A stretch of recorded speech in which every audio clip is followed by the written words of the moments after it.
Joining us now on the Mercedes-Benz Vans phone line is Bill Oram from The Athletic, Lakers writer, and more importantly, a University of Montana Grizzly. Bill, what's going on? How much, Ryan? How you doing, man? I'm doing good. Tell us a little bit about your Grizz days. I mean, how much time you got? I could spend all day talking about hanging out in Missoula, sub-zero weather, going to Grizz games. The best football program in the country that nobody outside of Montana knows about. Greatest rivalry in the country with Montana State, something you know a little bit about. Oh yeah. So I love it very much, and it's still home for me. How did you get to Montana? How did you get to the university? I mean, how did that come about? Where are you from originally?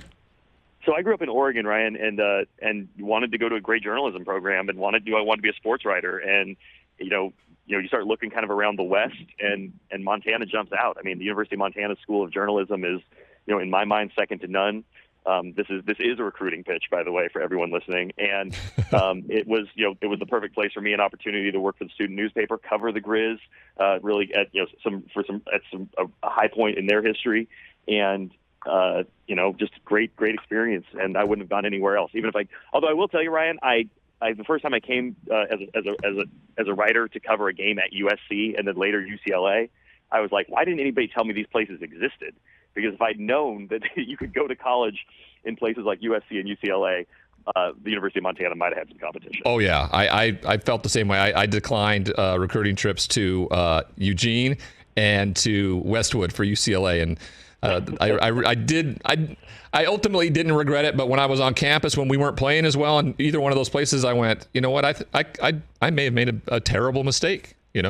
We'll see. But are we going to start talking about like the CMR and Capital rivalry too? Well, if we want to go, we had a caller actually 2 days ago call me who played against me in my junior and senior years in the semifinals and state championship games, and it was reminiscent enough for our listeners out there who are listening. I want to get into your specialty, right? The Los Angeles Lakers last night, just an absolute embarrassment versus their rival, right? Their little brother, essentially, without Kawhi. And did Paul George play either? Neither one of them played, and they looked outclassed. What's going on there, and where do we go from here? Well, listen, the Lakers can say that they view themselves as still, having a chance at this. Mathematically, they're in the play-in for now. But to me, that looks like a team that is completely let go of the rope. They can summon these spurts of energy. They had a 14-0 run at the end of the second quarter to get within 3 at halftime, and then promptly got outscored 26-2 at the start of the second half. They can't defend anybody. They don't have consistent enough offense. And LeBron is putting up numbers, man, and he looks the part. But at this point, you got to think LeBron is sort of just kind of eyeing Kareem's record and trying to basically, bank points while he can, because I don't think anybody has any belief that this Lakers team is going to be able to make noise if they even make the play-in. So I view this as a team that is completely fractured and knows their fate. I mean, you won't say they've given up necessarily, but I think that this is going downhill fast. They've lost 4 in a row.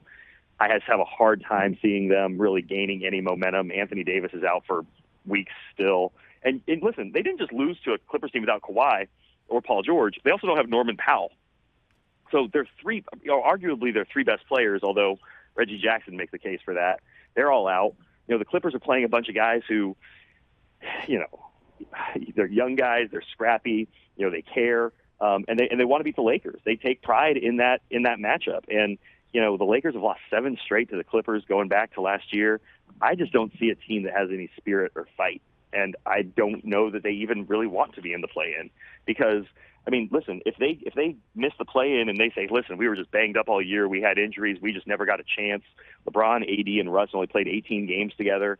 That kind of passes the smell test better than, hey, we finally got healthy for the play-in, and then we went and got smacked by New Orleans in the first game and our season was over.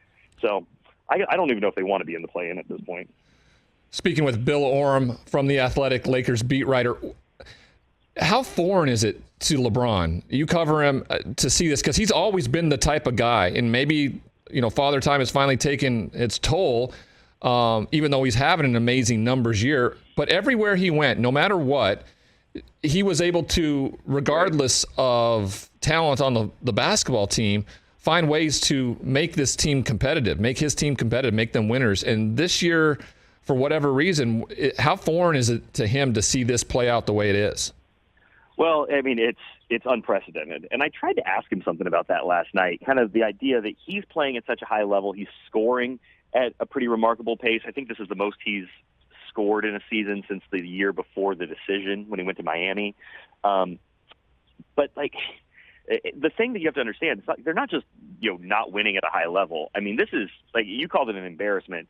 They are getting blown out night after night by teams that, really have no business blowing them out. This is not like a month ago when they got blown out by Milwaukee and LeBron, said kind of famously, we're not on their level. This was, a Clippers team that more or less should be on their level. They're 8th and 9th in the West. They're kind of in the same zone, potentially a play-in opponent. They're in the same tier of the West. And the Lakers were just roundly outclassed. And LeBron said last night, they're the better team.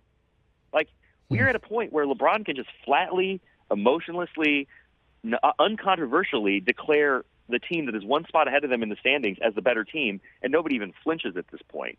And so, how foreign is it to LeBron? I mean, he's never been here.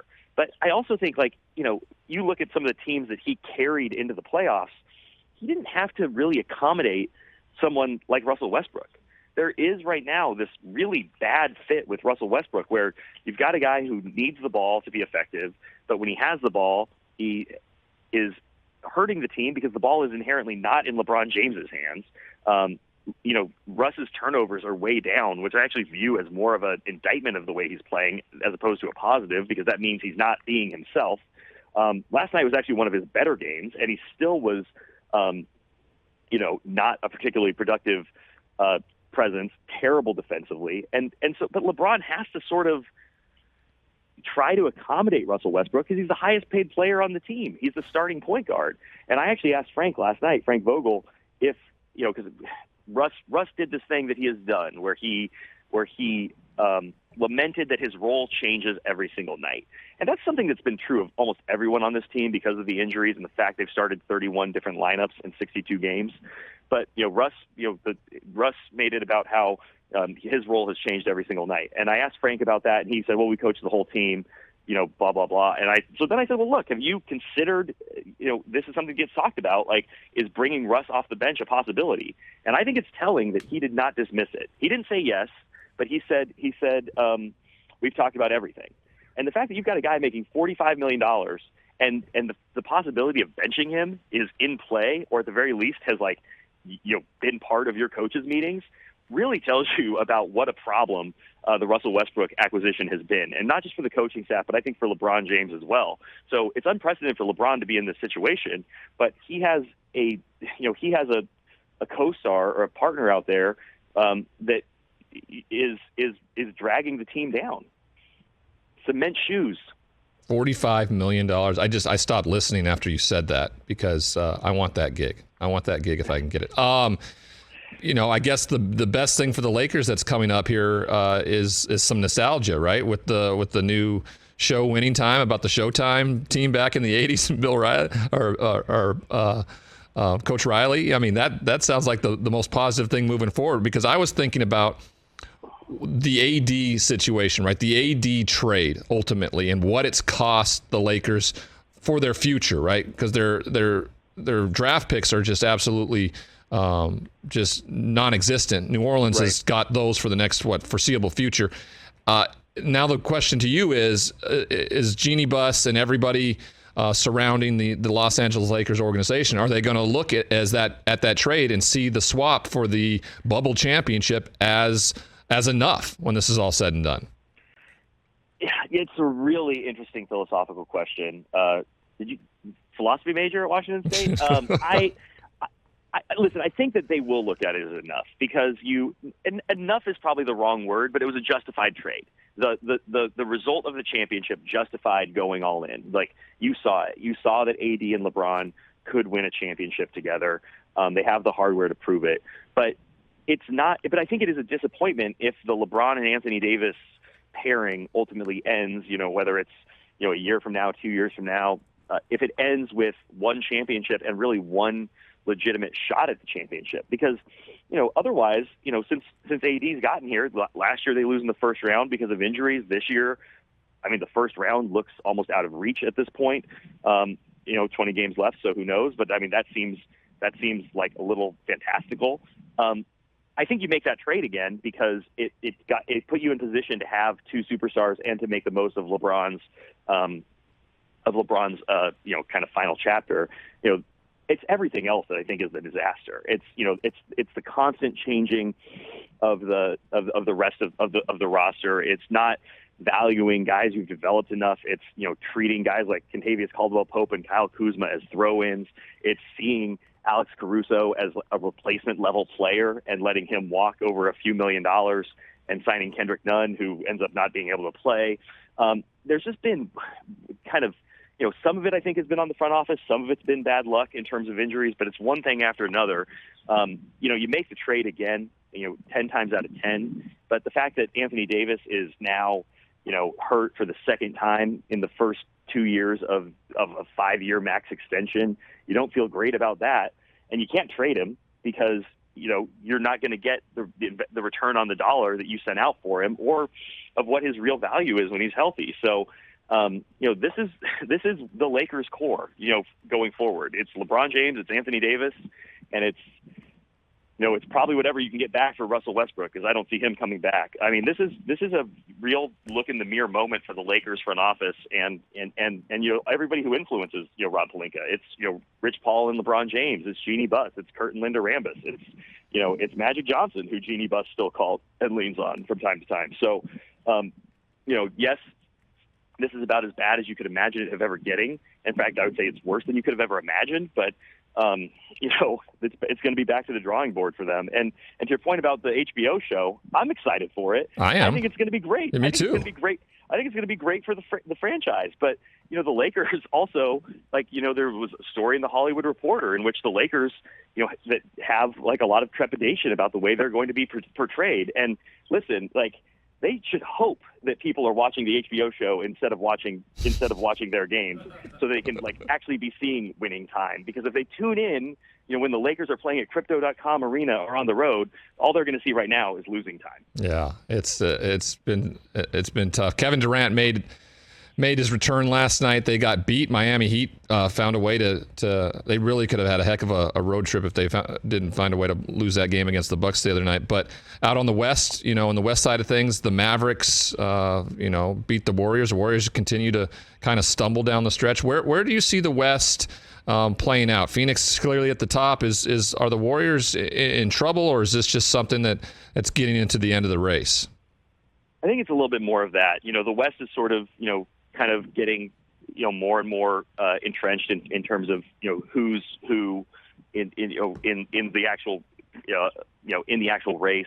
I think it's the Suns. I think it's the Warriors. I think the Grizzlies are, they're such a fun story, and I think they're on pace to become a contender. I don't know if it's this year, but they've been fantastic. Dallas, though, like you said, has been one of the hottest teams in the league, and they seem to have really figured something out since the trade deadline. So I actually kind of put Dallas up there in the actual contender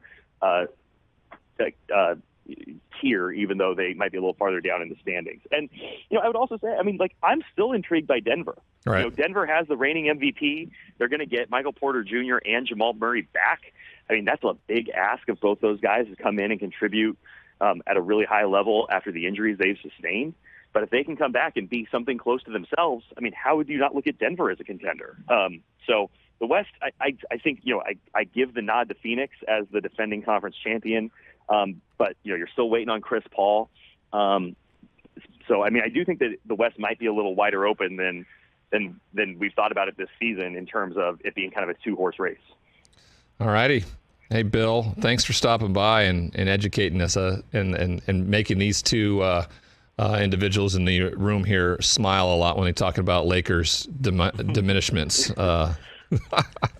They're getting a kick out of this. It's amazing. Wait, Bill, real quick. Do you think AD is coming back this year, and should LeBron shut it down? I think it remains to be seen on both those fronts. I think there's a scenario that AD doesn't come back. But I do think, listen, this is a guy who's been injured a lot, is sensitive to the talk about being injured and sensitive to the talk about not being tough. I think, he's going to want to get out there unless the season is just completely gone. If they're still even within reach of the play-in, I think he'll want to come back. LeBron is a little more complicated because there is the personal pursuit, right? He's going to pass Karl Malone this season, in the next few weeks on the all-time scoring list and to move to number 2. There is something to be said for not just limping past Kareem Abdul-Jabbar's mark, but kind of blowing the doors off of it. So I think that he wants to get as many points under his belt as he can. But if you get to 5 or 6 games left, you're way out of the play-in, I could see LeBron shutting it down. Right. Appreciate that, Bill. Bill Oram from The Athletic, Lakers beat writer. Thanks for taking the time today, Bill. It was a lot of fun. Thanks, Ryan. I'll meet you at the Mo Club. All right. I like it. Bill Oram, Athletic, beat writer for the Lakers. Hey, you watched all the way to the end. Thanks for that. Watch more right here.